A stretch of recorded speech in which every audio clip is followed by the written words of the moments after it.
ولأن كل شهر وليه حكاية، وكل شهر ليه سبب لتسميته، وفي شهور مرتبطة بآلهة، وفي شهور أيضا مرتبطة بأمثال شعبية.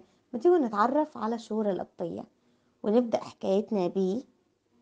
شهر توت من أهم الشهور القبطية اللي بتمر علينا كل سنة، ومن أهم الشهور اللي بتمر على الفلاح المصري، وهو أول شهر معانا متاخد من أو مقتبس من اسم إله من المصريين القدماء، وهو الإله التحد، أهم الآلهة الدولة القديمة، إله الحكمة والمعرفة.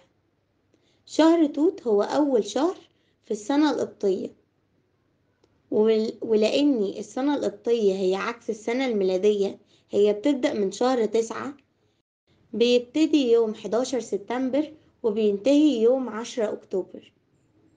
شهر توت من أشهر الحاجات اللي معروفة عنه إن البلح الرطب بيطلع فيه، فبيكون طالع بكميات كبيرة جدا. من أشهر الحاجات المعروفة عنه شهر توت اضرب بالنبوت، علشان في الفترة دي بتبقى موسم الذرة العويجة، أو مرتبط باسم الإله تحت، إله الحكمة والمعرفة عند المصريين القدماء.